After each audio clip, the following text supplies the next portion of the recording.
முருகனுக்கு வருகின்ற ஜூலை 20 ஞாயிற்றுக்கிழமையில் முருகனை மனதார நினைத்து இந்த ஒரே ஒரு பரிகாரத்தை மட்டும் நீங்கள் செய்து பாருங்கள்.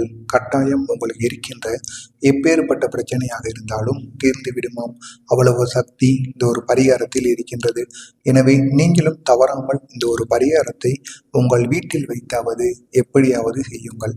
அப்படி செய்வதனால் உங்களுக்கு அதிகப்படியான அளவிற்கு நன்மைகள் ஏற்படும். எனவே இந்த ஒரு பரிகாரத்தை செய்வதற்கு உகந்த நாளாக நமக்கு கருதப்படும் நாள் முருகப்பெருமாளுக்குரிய கார்த்திகை விரதம். அது மட்டுமல்லாமல் செவ்வாய்க்கிழமை போன்ற நாட்கள் முருகப்பெருமானுக்கு மிகவும் உகந்த நாளாக கருதப்படும். எனவே இந்த ஒரு நாளில் மகா பெரியவா அவர்கள் கூறிய இந்த ஒரு பரிகாரத்தை நீங்களும் செய்து பாருங்கள். உங்களுடைய வாழ்க்கையிலும் ஏகப்பட்ட நன்மைகள் நடக்கும். நீங்கள் இதுவரை எண்ணி பார்க்க முடியாத கஷ்டங்கள் அனைத்துமே தீர்ந்து விடுமாம். எனவே அது என்ன பரிகாரம், நாம் எப்படி செய்ய வேண்டும் என்று காண்பதற்கு முன்பாக மறக்காம நம்மளுடைய சேனலுக்கு நீங்கள் புதிய பார்வையாளராக இருப்பின் மறக்காம நம்ம சேனலை சப்ஸ்கிரைப் செய்து வைத்துக் கொள்ளுங்கள். அப்பொழுதுதான் நாம் தொடர்ந்து பதிவிடுகின்ற வீடியோக்கள் தொடர்ந்து உங்களுக்கு நோட்டிபிகேஷனாக வந்து கொண்டே இருக்கும். முதல்ல நம்ம முருகப்பெருமானுக்கு எந்த ஒரு நாட்கள் எல்லாம் முருகப்பெருமானுக்கு உகந்த நாளாக கருதப்படுதோ அந்த நாட்களில் முருகப்பெருமானை நினைத்து விரதம் இருக்கணும். அதுக்கப்புறம் அதிகாலையில் எழுந்து குளிக்கணும். முருகனை வழிபட்டு பால் பழம் நெய்வேத்தியமாக செய்து கந்த சஷ்டி கவசம் இல்லைன்னா முருகனுக்குரிய மந்திரங்களை நம்ம ஜெபிக்க வேண்டும். நம்ம விரத நாட்களில் முருகனுக்கு செய்ய வேண்டிய பரிகாரங்கள் என்னென்னு வரிசையாக பார்க்கலாம். இந்த பரிகாரங்கள் அனைத்துமே மகா பெரியவா அவர்கள் அவருடைய பக்தருக்கு கூறிய எளிய பரிகார முறைகள் தான். முதல்ல இந்த ஒரு பரிகாரத்தை செய்வதற்கு எந்த ஒரு நேரம் சரியான நேரமாக இருக்கணும் பார்த்தோம் அப்படின்னா, அதிகாலையில் எழுந்து குளித்து முருகனை வழிபட்டோம்னா முருகனோட பரிபூர்ணமான அருள் நமக்கு கிடைக்குமாம்.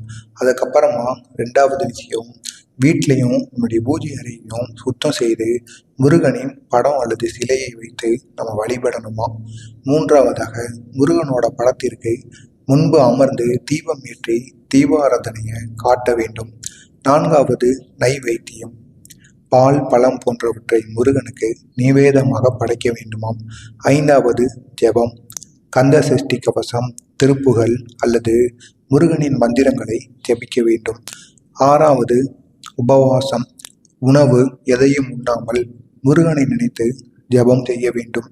ஆறாவதாக, தானம் இயலாமல் இருக்கின்றவர்களுக்கு ஏழைகளுக்கு உங்களால் முடிந்த அளவிற்கு பழங்களையோ அல்லது உணவுகளையோ அரிசியையோ பருப்பு வகைகள் என எதுவாக இருந்தாலும் அதனை அவர்களுக்கு ஒரு வேளைக்காவது சாப்பிடும்படி நீங்கள் வாங்கி கொடுக்க வேண்டும். இதை மட்டும் நீங்கள் தானமாக செய்தீர்கள் என்றால் உங்களுக்கு இருக்கின்ற எல்லா விதமான பிரச்சனைகளுமே தீர்ந்துவிடும். அதற்கப்புறமாக இறுதியாகத்தான் நாம் கோவிலுக்கு சென்று வழிபாடு செய்ய வேண்டும். கோவிலில் சென்று முருகனை வழிபட்டால் மட்டும் போதாது. மேலே கூறின அனைத்து விதமான தானங்களையும் அந்த கூறிய பரிகாரங்களையும் நீங்கள் செய்தீர்கள் என்றால் முருகப்பெருமாளின் அருள் உங்களுக்கு பரிபூரணமாக கிடைக்குமாம். முக்கியமா விரத நாட்கள்ல அசைவம் மதுபானம் போன்றவற்றை நாம் தவிர்க்க வேண்டுமாம். முருகனுக்குரிய விரத நாட்களில் முருகனின் புகழை பாடும் பாடல்களை பாடலாம். புகழை பாடுகின்ற பாடலை நீங்கள் பாட வேண்டும். 21 நாட்கள் விரதம் இருக்கிறதுங்கிறது மிகவும் ஒரு சிறந்த காரியமாக கருதப்படுது. அப்படி 21 நாட்கள் விரதம் எடுக்க முடியல அப்படிங்கிறவங்க செவ்வாய்க்கிழமையில விரதம் இருக்கலாம். விரதத்தின் போது முருகனிடம் மனமுருகி நம்முடைய பிரார்த்தனையை செய்தோம் என்றால் வேண்டியது எதுவாக இருந்தாலும் முருகப்பெருமான் நமக்கு அப்படியே கொடுத்து விடுவாராம். அது மட்டுமல்லாமல் முருகனுக்கு விரதம் இருக்க முடியவில்லை என்று கூறுபவர்கள் நீங்கள் என்ன செய்யலாம், எப்படி இதனை வழிபட்டீர்கள் என்றால் முருகனுடைய அருள் உங்களுக்கு பரிபூரணமாக கிடைக்கும் என்பதை நம்ம அதுக்கப்புறமா பார்க்கலாம். மேலே கூறியிருந்த அனைத்து விதமான செய்களையும் நீங்கள் இந்த விரத நாட்களில் செய்தீர்கள் என்றால் கட்டாயம் உங்களுக்கு அதிகப்படியான அளவிற்கு நன்மைகளானது நடக்கும். முருகப்பெருமானுக்கு நீங்கள் 21 நாட்கள் விரதம் இருக்க முடியலினா என்ன செய்யலாம்னா, எந்த குறை என்ன வேண்டுதல் என்ன பிரச்சனை இருந்தாலும் முருகப்பெருமானிடம் முறையிட்டால் அந்த குறை கண்டிப்பாக தீர்மாம். இது நம்முடைய சான்றோர்கள் முதல் இன்றைய பக்தர்கள் வரை பலரும் நிகழ்வில் அனுபவபூர்வமாக கண்ட ஒரு உண்மையாக இருக்கின்றது. எனவே கந்தன் என்ற பெயர் சொல்ல கலங்கிடும் வல்வினை என்றார் அருணகிரிநாதர். அந்த முருகனின் அருளை பெறவும் நினைத்தது நிறைவேறவும் விரதம் இருப்பவர்கள் ஏராளம் பக்தர்கள் இருக்கின்றனர். முருகனுக்கு பலரும் மாலை அணிந்து 21 நாட்கள் விரதம் இருப்பார்கள். அப்படி 21 நாள் விரதம் இருக்க முடியாதவர்கள் என்ன செய்ய வேண்டும் என்றால், வேறு எந்த முறையில் விரதம் இருந்தால் முருகனின் அருளையும் நாம் வேண்டும் வரங்களையும் பெற முடியும் என்கிற சந்தேகம் அனைவருக்கும் இருக்கும். எனவே நீங்கள் முருகனுக்கு எப்படி இருக்க வேண்டும் என்றால், முருகப்பெருமானுக்கு இருக்கும் மகா கந்த சஷ்டிக்கு அடுத்தபடியாக அதிக நாட்கள் கடைபிடிக்கும் விரதம் என்றால் அது ஒரு மண்டல விரதம் தான். இருக்கக்கூடிய 48 நாட்கள் விரதம். விரதம் இருந்தால் என்ன வேண்டினாலும் என்ன நினைத்தாலும் நிச்சயம் நடக்கும் என்பது பலரும் அனுபவபூர்வமாக கண்டுள்ள ஒரு உண்மை. ஆனால் இந்த 48 நாள் விரதத்தை அனைவரனாலும் இருக்க முடியுமா என்றால் கண்டிப்பாக முடியாது. ஆண்கள் தொடர்ந்து 48 நாட்கள் விரதம் கடைபிடிக்கலாம். ஆனால் பெண்களுக்கு அது சாமர்த்தியம் அல்ல. எனவே நீங்கள் பூஜை அறையில் செல்லும் நாளில் துவங்கி மீண்டும் விரதத்தை துவங்கலாம். ஒரு முறை விரதம் தடைப்பட்ட பிறகு மீண்டும் தொடர்வது பலருக்கு சிரமமான விஷயமாகவே இருக்கின்றது. முருகனுக்கு 48 நாள் விரதம் இருக்க முடியாதவர்கள் ஆன்மீகத்துல 48க்கு அடுத்தபடியாக சிறப்பித்து சொல்லப்படும் 21 நாள் விரதம் இருக்கலாம். அப்படி 21 நாளும் இருக்க முடியாதவர்கள் 11 நாட்களாவது கட்டாயம் முருகனை நினைத்து விரதம் இருந்தீர்கள் என்றால் அவ்வளவு நன்மைகள் உங்களுக்கு ஏற்படுமாம். இது ஆண்கள் பெண்கள் என இருபாலரும் இருக்கக்கூடிய விரதம். ஒரு மண்டலம் என்பது எப்படி சிறப்புக்குரியதோ அதே போல் 21-11 என்பது ஆன்மீகத்திலையும் ஜோதிடத்திலையும் ஒரு முக்கியமான எண்ணம் கருதப்படுகிறது. அம்பாள் சிவனின் உடலில் பாதியாக இடம் பிடிக்க வேண்டும் என கேதார கௌரி விரதத்தை கடைபிடித்தது 21 நாட்கள்.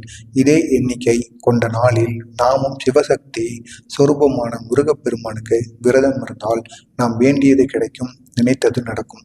ஜோதிட ரீதியாக பார்த்தால் நவகிரகங்கள் ஒன்றொன்றிற்கும் ஒரு எண் உண்டு. அப்படி 2 என்ற எண் சந்திரனுக்கும் 1 என்ற எண் சூரியனுக்கும் உரியது. இந்த 2 எண்களை கூட்டினால் வரும் 3 என்ற எண் குரு பகவானுக்கு உரியதாகும். மன நிம்மதி, மகிழ்ச்சி, மனத்தெளிவு ஆகியவற்றிற்கு காரணமானவர் சந்திரன். அதே போல் தலைமை, பதவி, ஆரோக்கியம், செல்வாக்கு ஆகியவற்றிற்கு காரணமானவர் சூரிய பகவான். குழந்தை, திருமணம், கல்வி, வேலை போன்றவற்றிற்கு காரணமானவர் குரு பகவான். வாழ்க்கையில் இவை அனைத்தையும் பெற வேண்டும் என்றால் அதற்கு இந்த 3 கிரகங்களின் அருள் நமக்கு நிச்சயமாக வேண்டும். குரு அருள் இருந்தால் திருவருள் தானே கிடைக்கும் என்பார்கள். அதனால் தான் வாழ்க்கையில் அனைத்து நலன்களும் கிடைப்பதற்கு முருகனுக்கு 21 நாட்கள் விரதம் இருப்பது மிகவும் சிறப்பானதாக சொல்லப்படுகிறது. எனவே நீங்கள் 21 நாட்கள் விரதம் இருந்து அதுவும் கந்த சஷ்டி கவசம், கந்த சஷ்டி நாட்கள் போன்ற நாட்களில் நீங்கள் விரதம் இருப்பது மிகவும் நன்மைக்குரியதாக கருதப்படுகிறது. எனவே உங்களால் முடிந்த அளவிற்கு முருகனுக்கு விரதம் இருங்கள். விரதம் இருந்து அதுவும் கார்த்திகை விரதம் நாட்களில் விரதம் இருந்தீர்கள் என்றால் மிகவும் நல்லது. முடிந்த அளவிற்கு உங்களால் முருகனுக்கு எத்தனை நாட்கள் விரதம் இருக்க முடியுமோ அத்தனை நாட்கள் விரதம் இருந்து முருகப்பெருமானை மனதார கும்பிட்டு உங்களிடம் இருக்கும் கஷ்டங்கள், நஷ்டங்கள் என அனைத்தையுமே நீங்கள் முருகப்பெருமானிடம் கூறிவிடுங்கள். அவர் உங்களை பார்த்து கொள்வார். அதற்கு நீங்கள் முருகப்பெருமானுக்கு விரதம் இருந்து எந்த ஒரு அசைவமும் கெட்ட செயல்களிலும் ஈடுபடாமல் முருகனை மனதார கும்பிட்டு உங்களுடைய பிரார்த்தனையை முருகனிடம் கோருங்கள். கட்டாயம் அந்த பிரார்த்தனையை முருகன் உங்களுக்கு நிறைவேற்றி வைப்பார். அவ்வளவு சக்தி முருகப்பெருமானுக்கு இருக்கின்றது. எனவே தவறாமல் நீங்களும் இந்த கார்த்திகை விரதத்தை பயன்படுத்தி கொண்டு உங்களுக்கு இருக்கின்ற கஷ்டங்கள், நஷ்டங்கள் என அனைத்தையுமே தீர்த்து கொள்ளுங்கள். உங்களுக்கு எப்பேற்பட்ட பிரச்சனையாக இருந்தாலும் அந்த பிரச்சனைகள் தீர்ந்துவிடும்.